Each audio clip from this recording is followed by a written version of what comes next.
Hi, Fernando. This is Christina here. Hi. Great. I'm going to go ahead and get our webinar started as our attendees enter the room.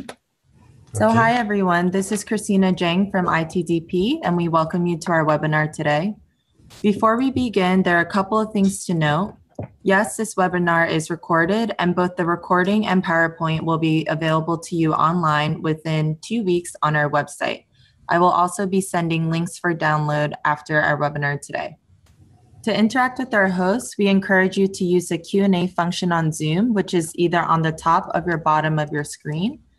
And we also encourage you to submit questions throughout the presentation, and we will answer them at the end. Again, thank you all for joining us today for our webinar, Transformative TOD, Policies and Politics in Sao Paulo. In the second installment of ITDP's TOD webinar series, we will explore today the political processes and events that shaped Sao Paulo's groundbreaking revisions to its strategic master plan and land use codes, which are now based in inclusive TOD principles. This master plan was also complemented by an array of ambitious public transit, walking, cycling, safety, parking reduction, and public space improvement programs with a special focus in low-income areas. We are very lucky to learn about this experience from the man who orchestrated the entire transformation, our host, and also mobilized Dar es Salaam speaker, Fernando de Mello Franco. Fernando was the former Secretary of Urban Development of Sao Paulo City in Brazil from 2013 to 2016. He is an architect and urbanist and currently the director of the Institute of Urbanism and Studies for the Metropolis, Urbing, a Brazilian NGO focused on structuring urban projects with social impact. He is also a consultant and researcher for several local international institutions such as ITDP, UN Habitat, World Bank, the Lincoln Institute, and CEPEC. Fernando, now I can hand it off to you and you can feel free to start your presentation. Well, thank you very much, Christina. And I would like to thank you all listening today, this webinar. And thank you, Luke, also for the invitation. Well, the idea today, let me see how to, it's not moving as usual. Let me see. Well, suddenly I cannot move my screen. Can you, Christina?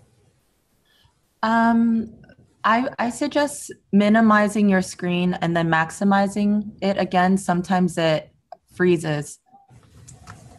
Okay.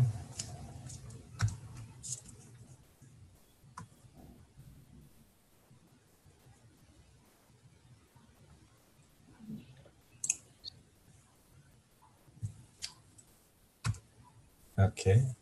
Can you see it? Yes, we can see your first slide now. Okay.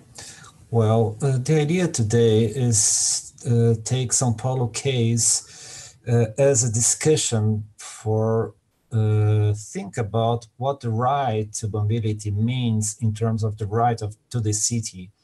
We all know the importance of strengthening transportation systems and also mobility for providing access to the city, which is one of the most important points today. First of all, I will talk about politics, about São Paulo context, and what happened in this context that allowed the municipality of São Paulo to implement what we can say a kind of progressive policy concerning transportation and mobility. Second, I will talk about the polity, I mean the political machine that is necessary for supporting the implementation of public policies. Third, I will talk about the public policies it's on, what are the main aspects of policy that aims to organize urban development together with urban transportation. And finally, I will briefly speak about what I consider one of the main tools for implementing those policies, which is about strengthening the design of implementing design as a field for building the social pacts that can give concrete support for the change we would like to promote.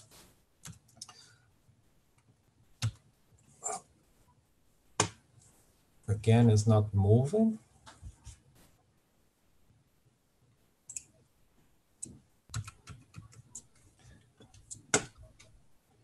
Hi, Fernando. Yeah, it's not moving for us either. Yeah. So sorry about that. It's okay. Have you tried the arrows on the left bottom corner? Oh, here you go. Okay, so where is Sao Paulo? Sao Paulo is in South Hemisphere, in Latin America, one very complex region of the world, which has maybe the highest index of urbanization, but plenty of economic, political, and social conflicts. And despite of that, Sao Paulo is one of the main global hubs in South, and it still is the biggest industrial metropolis in this hemisphere. And to think about urban policies in Sao Paulo, in Latin America, we have to think about those paradoxes, those conflicts, which are the basis for us to think how to do any kind of move. The metropolitan region is about 8,000 square kilometers, a very small part of the national territory, 0.1% of Brazil's territory, which is a giant territory, as you know. But the most incredible thing is the fact that in this small area, we embrace 21 million inhabitants, 10% of the national population. And this population altogether, they produce 18% of the national GDP, which is a lot when we consider that Brazil is such a big country with so many metropolitan regions, though the competition among the metropolitan regions are big enough, and Sao Paulo has an important position in this ranking. But the question is how this wealth is distributed into the territory and how this wealth is connected with the transportation system, which is the main topic of discussion today. The metropolitan region of Sao Paulo, is that picture you see. Sao Paulo is based on a plateau 800 meters above sea level, very close to the sea, but not having a straight connection to the harbor by water, for example. And this plateau has a huge urban sprawl, which occupies at the moment 60 by 40 kilometers. And this urban sprawl keeps going and going and going. And in the metropolitan region, we have only, in this huge metropolitan region, we have only 270 kilometers of trains, 65 kilometers of subway, and 243 kilometers of BRT, which is a lot, but it's not a lot in terms of the size of Sao Paulo. What you see in white is the municipality of Sao Paulo it's on. The metropolitan region is about 39 municipalities altogether. And going back to the wealth, what you see in purple is the location where the wealth is produced, the location where we can find opportunities, we can find urban services, where we can find jobs. You can see that this purple area is totally connected with the public investments in infrastructure and basically in transportation infrastructure. So there is a straight connection between production of wealth, jobs offer, and um, transportation systems. By the other hand, this map shows the vulnerability of the metropolitan region.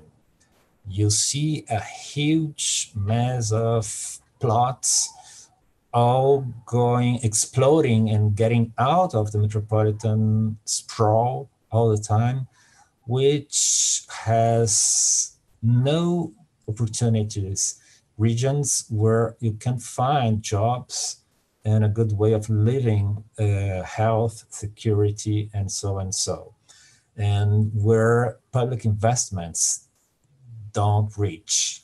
When we put all diagrams together, the picture gets extremely clear.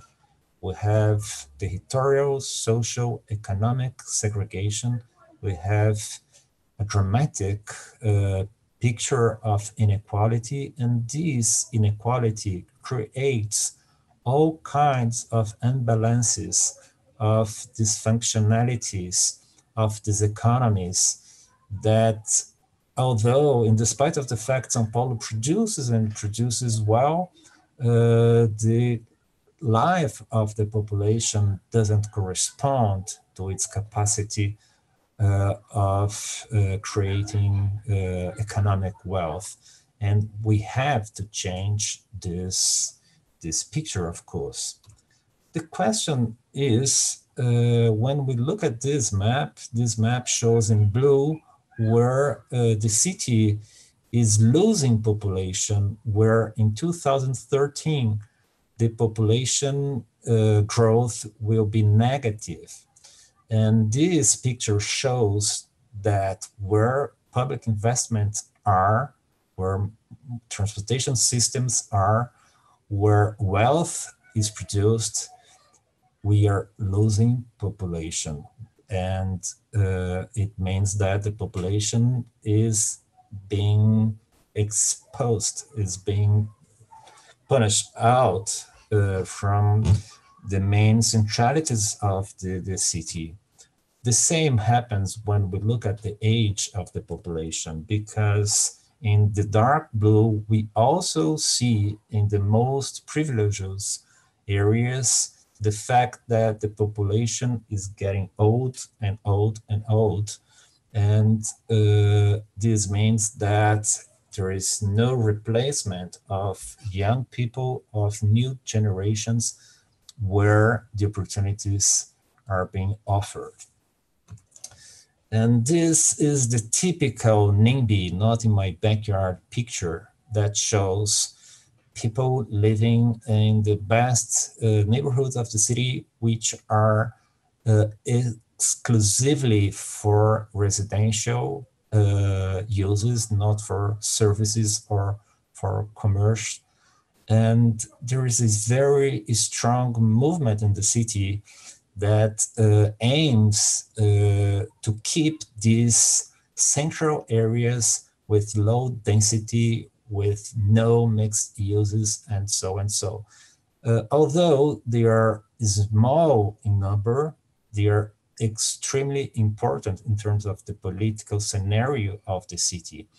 We know in Sao Paulo that around 78% of the dwellings are owned by people with 50 years or plus. So there is also a generation conflict going through the city at the moment. So we need to change. There is no other way. And to keep us living together in the city and to change, we need to have the political will, but also the political strength. And how this specific singular game happened in the case of Sao Paulo, what were the motivation for the action or for the reaction of the municipality of Sao Paulo.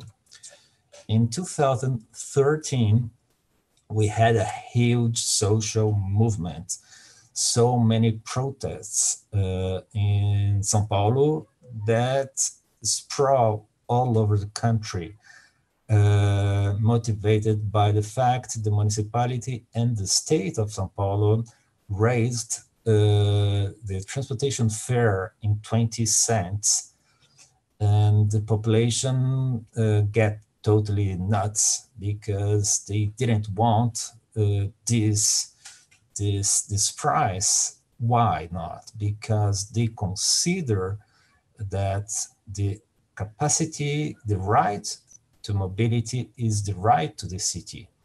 During the 60s, during the 70s, when the urban population were growing so fast in Sao Paulo, due immigration, basically from small cities in the countryside, from rural area, from other countries, a huge amount of people came to the city for living in a big metropolis by the first time.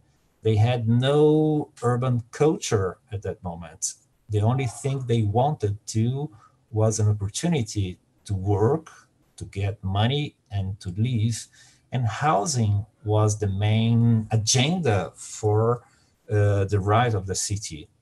But today, what we see is the fact that we have a huge population, young population, basically, who has been born in the city, who already has an urban culture, who knows what the city is about and what the city can offer to them. They don't want a car anymore. They don't want a house anymore. They want to be free to move to all parts of the city in search of new opportunities, in search of good services, in search of leisure, in search of even a boyfriend or a girlfriend who has not to be a neighbor, but who can be anyone from the city. Moving through the city, getting access to what the city offers is the new urban agenda, the new right to the city agenda. And this movement has become a national movement that put together all segments of society who are not satisfied with the political and the economic context of the country.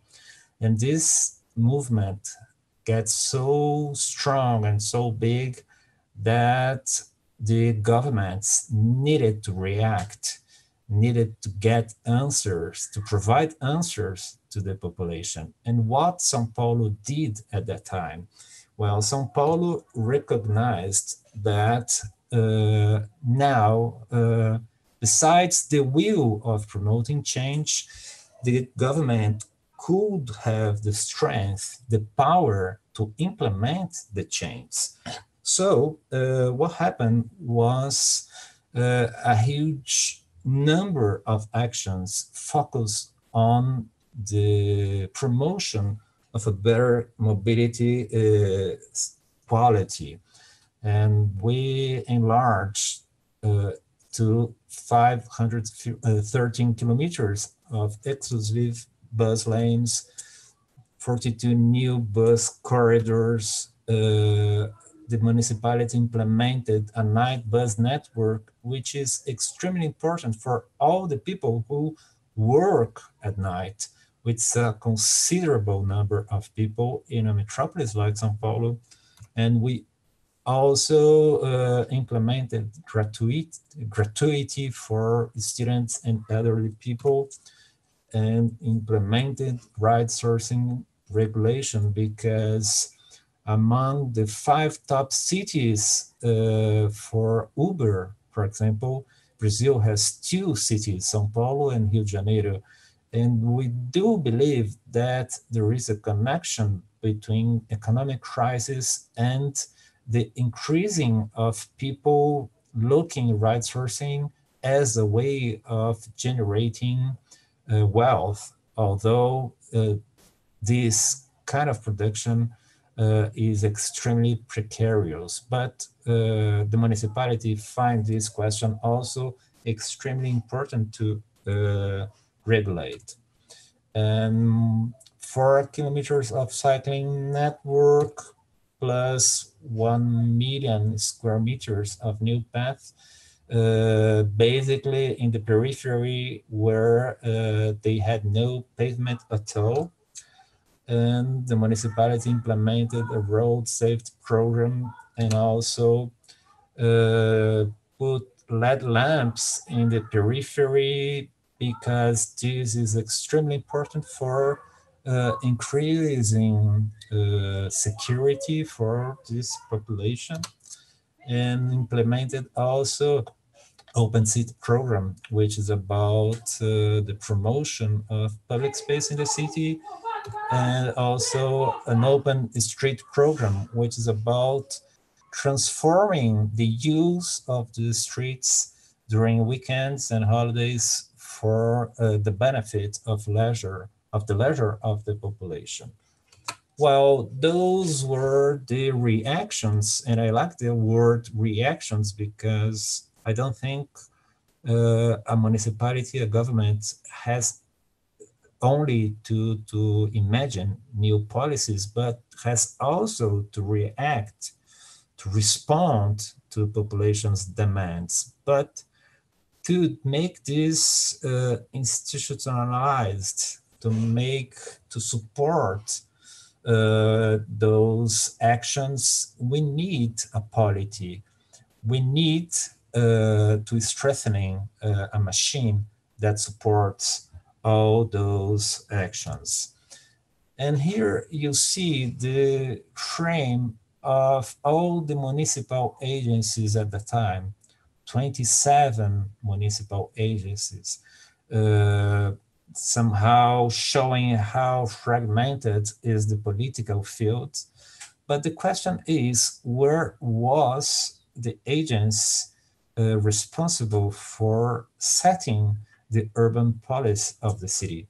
And this agency was the urban development agency who was set in this government in the core management of the government, together with government agency, finance, legal affairs, and planning.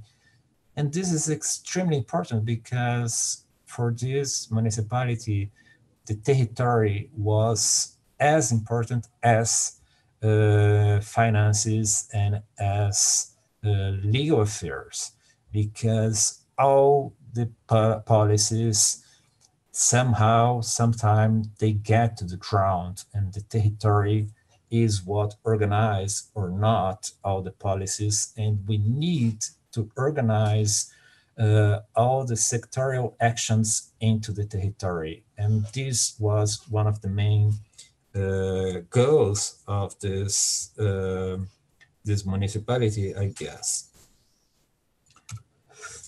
And this agency, urban development, according to the national planning system, that provides a guide for every single municipalities. This municipality decided to implement, to strengthen, to change few things according to its necessity. And this somehow is the organogram that explain this machine, this public machine that is responsible for the urban policy. I will not get into details, it's just to get you a picture about how this happens. But it's important to know that this organogram can means very different things, and we need to decide precisely how to use the tools that the national system provides to every single municipality. And one of the most important things for this municipality was the democratic participation. And we decided to strengthen all channels of participating from events like the one you look at, which was a conference with 10,000 people. Can you imagine how difficult it is to debate with 10,000 people all together? It's almost impossible, although they have a very important symbolic meaning for the political scenario of the city. And we also set so many traditional, let me say so, ways of working together, the population and the municipality, like the one indoors you see, and even outdoors, like this one. But we decided to establish new ways of participation using the informatic tools that today we have. And I love this map because it shows in green solutions that the population offers to the city, and in red problems that the population see in the city. And we can see that the green, the solution, wins the red.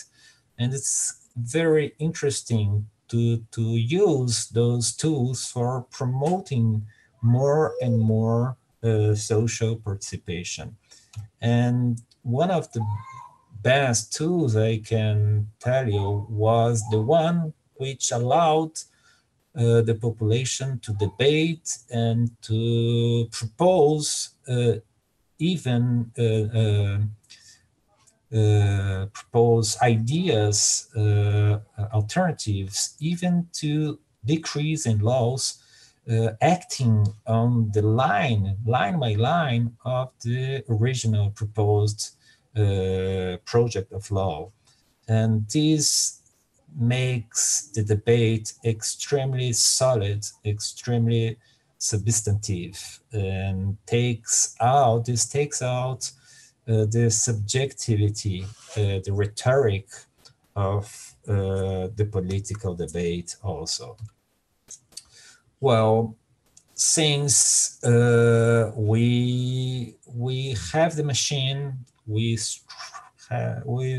strengthening the machine, we can think how to make all the reactions, all the actions solid, in the sense that it's impossible to wait every single time a new protest to move, and we need to make all actions extremely solid and permanent in the day by day of the city. So we decided to transform, to translate actions into the regulatory framework that our planning system offers to us. And the first thing in the master plan was, one of the main things was to establish as a goal the fact that we have to guide the city growth towards public transport surroundings. And for doing this, we need so many tools, we need so many rules all together, articulated, integrated, to promote the synergies that can make it happen. And we look at the existing transport network, we look at the proposed planned transport network, and we established perimeters that afterwards have been translated into zones in the zoning law with specific parameters, each zone to embrace all the goals of TOD policy. And as a matter of fact, I don't think which parameters that we decided in Sao Paulo were about. because every single municipality, every single city has its own context. What's important is to start a process, a historical process that can be improved term by term. And in the case of Sao Paulo, for example, around the train and metro stations, we set this perimeter of 600 meters, which I find very conservative. But this was what we could negotiate, what we could make as a social pact at that moment. And so many parameters, like as the maximum land quota per housing unit has been set. This one for guarantee the right density for the area. We propose to be a TOD area. We provide incentives for mixed use. We expanded the building rights. We set minimum width for sidewalks. We gave incentives for activating facades with uses that can open the private properties to the public space. We provide incentives for public fruition, and we also provide disincentives for parking spaces. In São Paulo, before the law set a minimum number of parking spaces. And in the last decades, 27% of the city construction was for parking cars. And we have a huge deficit of social housing. So it looks like something is wrong when 1/3 of the population has no proper house to live in, and 1/3 of the city's construction is dedicated for parking space. So we decided to set a maximum number of parking spaces, which means that close to where the transportation system is offered, always planned to be offered, we will disincentivize the construction of parking space, aiming that the people who will live close to the transportation system will use mainly the public transport system. But every single public policy needs funds to be concrete, to be real. And we know that municipalities are the weakest federative party of our nations, our federal nations. So the solution we thought was establishing the basic floor area equals 1 for the entire city, which means that we do consider the fact that our constitution guarantees private property, but the space above the ground is only possible, is only supported due massive public investments in infrastructure that allows this densification of the city.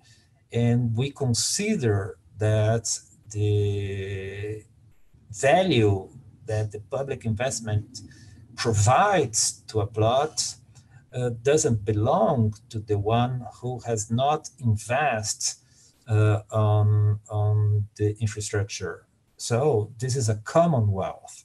This belongs to the municipality. So we set the FAR equal 1, and in order to build more, to get densification, the one who will do this will have to pay onerous grant of building rights to the municipality, which is one of the typical land value capture instrument. And all this money goes to Fundurbi, a municipal fund for urban development. And what this fund can do with the money? This fund can do so many actions like the ones you can see, but the master plan says that the most important issues of the city at the moment is social housing and public transport. So 1/3 of this onerous grant of this fund has to be used for improving public transport. We know that local funds is not big enough for solving and paying very expensive infrastructure. So we know that we need to combine these with federal and also state funds. But the municipality can be more powerful if the municipality establishes strong land value capture policies in the city. But finally, what we need to think about is we know so many things. We know so many guides that help us to think about what the technical aspects of implementing TOD strategies or any other public policy, but we cannot wait for new protests. We cannot wait for disasters of anything like this to make those will into actions. So the most important question for me now is how can we set a procediment, a process that in the day by day, the municipalities together with the fight can design public policy, can implement public policy. And I do believe that depending on the way we set design of the public policy, we can set it as a very important field for building the social pacts that we need to build in order to promote the change we want to promote.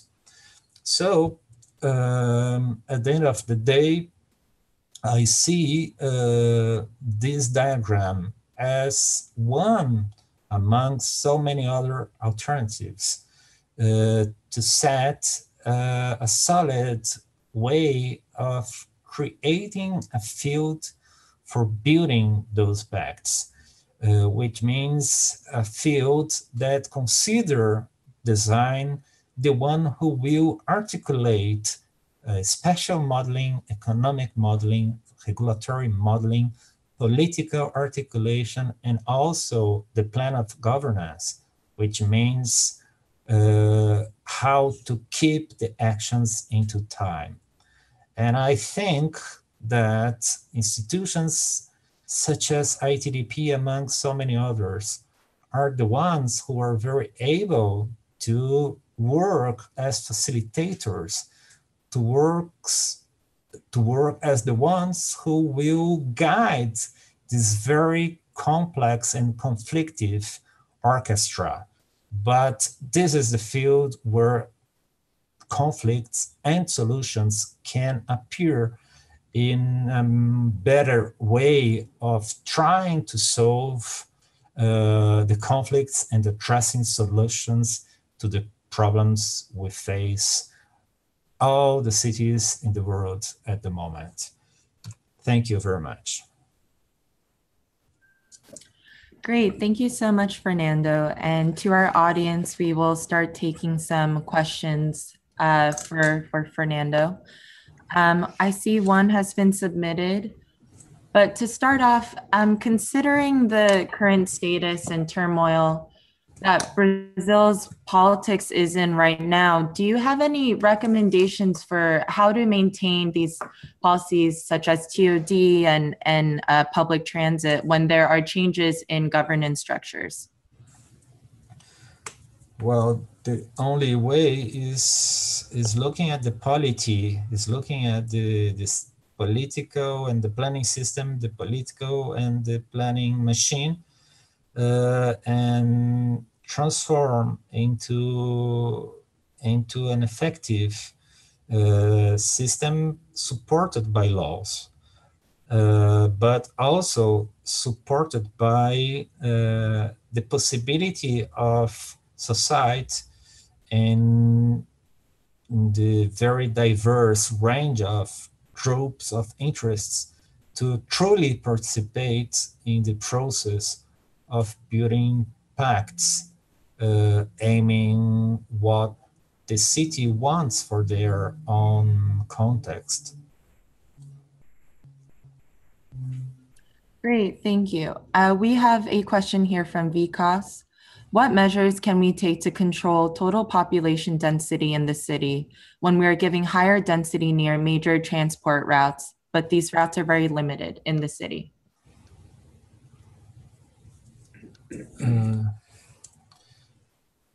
Well, I'm not sure if I get the point to the question, but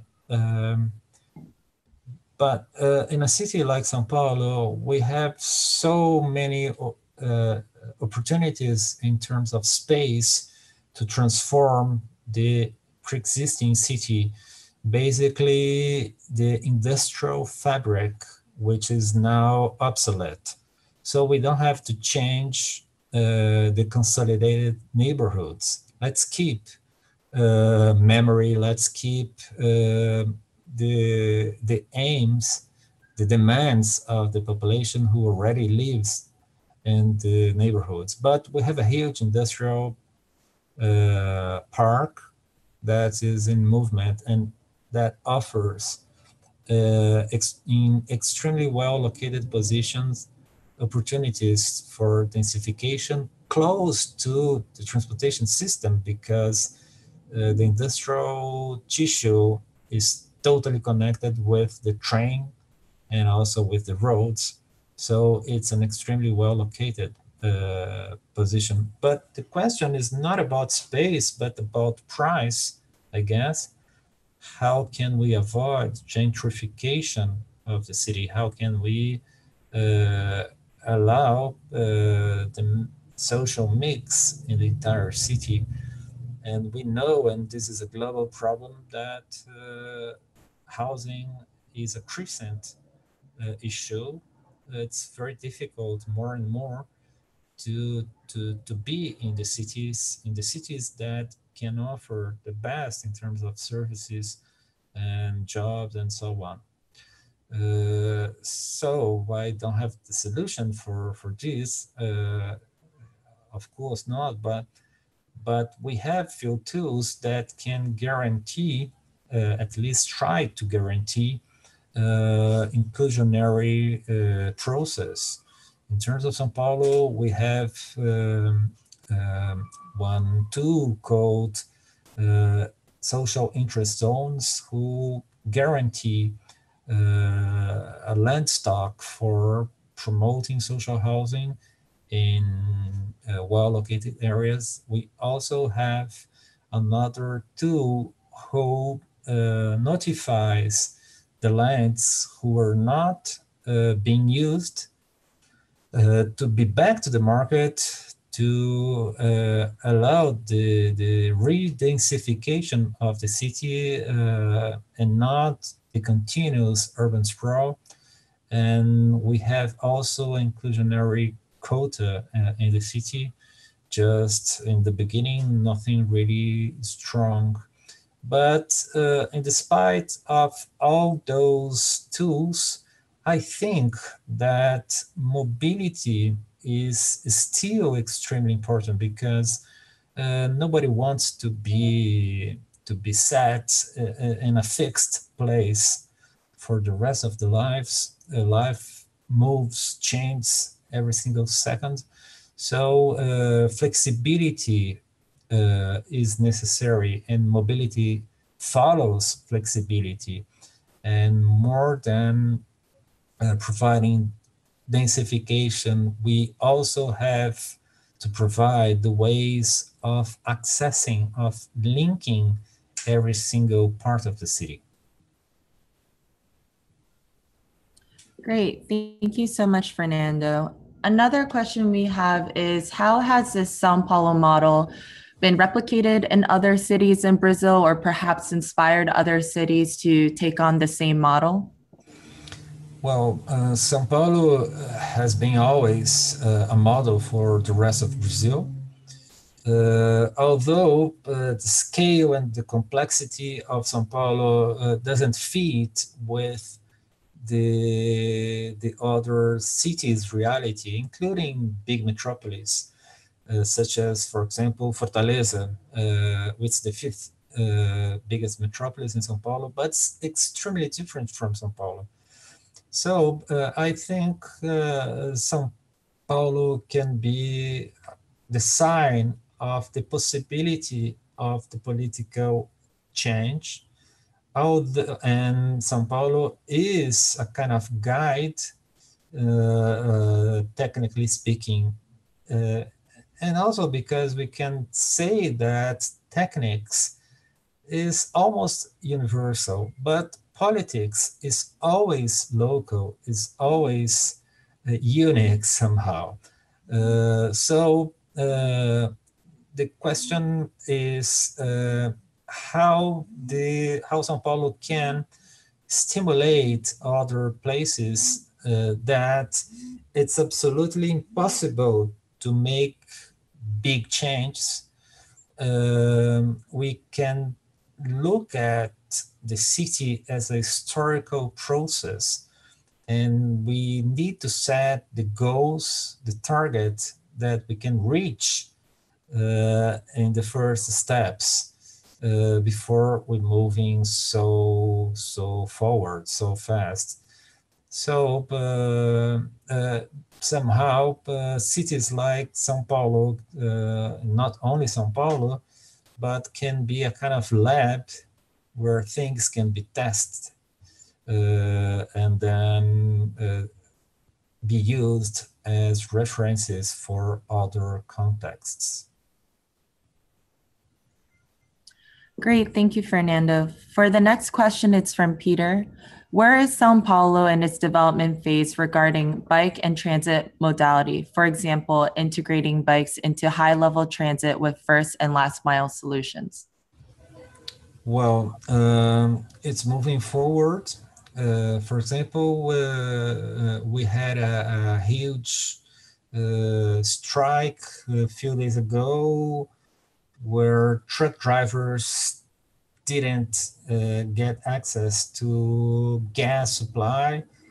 So we have a shortage of possibilities of mobility, and the bike system, the sharing bike system in São Paulo decided to decrease the fare in order to offer an alternative for linking the people to the subway system where electricity is the main power. Also, one of the ride sourcing companies in Brazil, which is 99, bought by the Chinese TOD, now is creating a new bike system that will combine with the ride sourcing system, aiming precisely the last mile. So I think now we have the conscience that it's impossible to build a huge amount of kilometers of subway. And even we have the money, it doesn't make sense to have just one model for one big metropolis like Sao Paulo. We need to combine all kinds, and bike will have its place basically linking what we call the first and the last mile, linking housing, linking jobs to the main transportation systems. Thank you, Fernando. For the next question, what is the impact thus far of off-street parking reform, removing citywide minimum regulations and including maximums instead along transit routes? Well, ITDP Brazil has produced a very interesting report trying to measure the impacts of the new law. And what happened is that since 2014, Brazil is facing a huge crisis, economic crisis, and the production, the housing production is really small at the moment. So we don't have good figures, statistically speaking. But this report produced by ITDP Brazil announces that there is a change in movement, and the number of new buildings with close to the bus, to the transportation system, with one parking space or less has increased, which is good news, which means that the law is working somehow, which means that the ones differently from Curitiba, you all know the case of Curitiba, it's the birth of TOD knowledge. But what happened in Curitiba was that the high middle class decided to live close to the bus corridors in big flats with so many parking spaces in the garage. So Curitiba couldn't reach the aim to put close to the transportation system the population who wants to use the public transportation system. So the first research we have in Sao Paulo shows that we're shifting the paradigm here, and smaller units focused on middle and low middle class are being produced close to those transportation systems with less parking spaces. Great, thank you, Fernando. I would also like to let our attendees know we have about 5 more minutes to answer questions, so please submit them soon so we can answer as many as possible. Here's our next one. Considering the large number of municipalities in Sao Paulo, how do you guarantee coordination between them in implementing TOD along transit lines?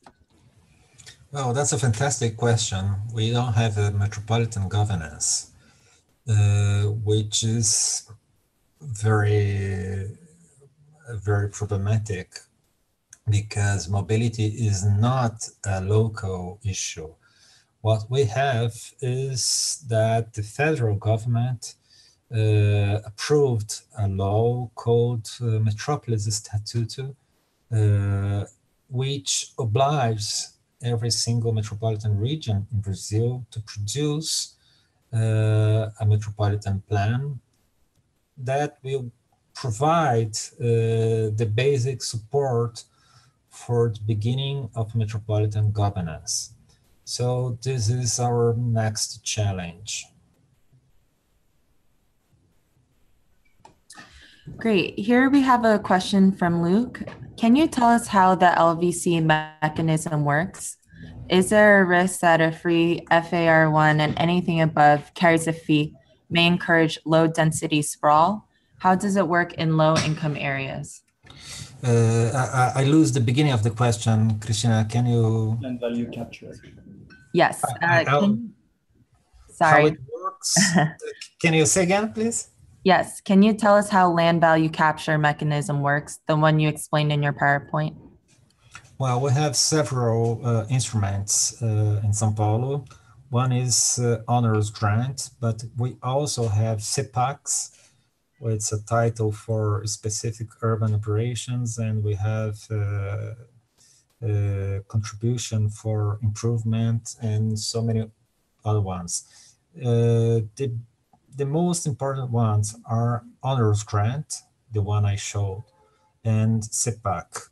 Honors grant is charged for someone who wants to build more than once the plot area. So if I have a plot with 1,000 square meters, I can build whatever I want to build up to 1,000 square meters. If I want to build more than 1,000, let me say so, 2,000, 3, 4, I have to pay for that. And there is a formula which calculates, and this formula aims to rescue, to capture the land value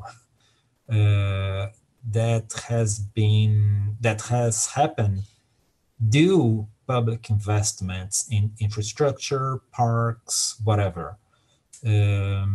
So we had honors grant in the city in the past, but it was not set for the entire city. So at the moment, the basic, every single one can build is one time the plot area.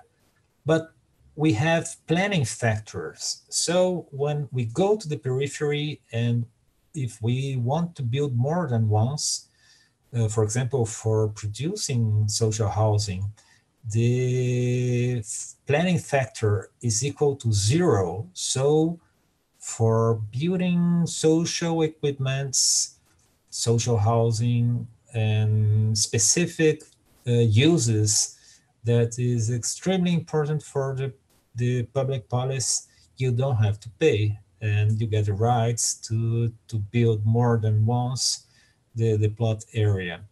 And due to the crisis, we cannot say the fact of this new regulation, but we think when the crisis ends, we will get around 150 million US dollars per year. And this money can be used for redistributing wealth in the city, because the most important areas where we can get this grant are the ones already consolidated. And the municipality can use this money for improving the areas that are not well done until the moment.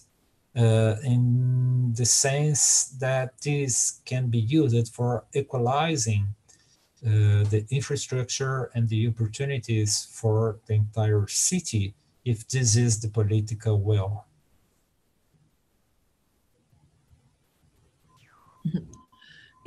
Thank you, Fernando. And then that will be all the questions for today. And before we wrap up, I would like to share with our attendees another webinar we have coming up. Just give me one moment.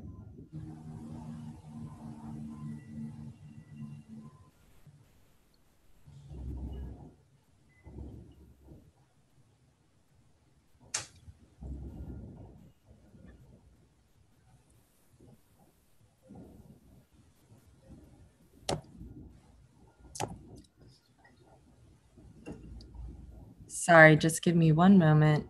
The screen has frozen.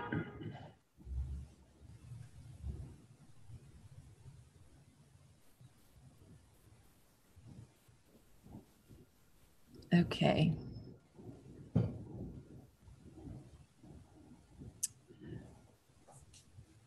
It seems that it's not working, but we would like to let you know Mobilize DAR is next month, and in preparation, we will have a webinar on DART, the Dar es Salaam BRT system, and also the winner of the 2018 STA Award. So please look out for a link for that after this webinar today. It will be on June 12th at 3 p.m. EST. And then, of course, we would like to thank Fernando again for your great presentation today. It was visionary, and your exemplary work is a great example for others. So thank you for sharing with us all. As for our attendees, please note that this webinar was recorded, and we will also share the recording and PowerPoint with you within 2 weeks. So again, thank you so much, Fernando, and we hope to see everyone online again soon. Okay, thank you so much. It was a big pleasure. Great. Thank you. Take care. Bye.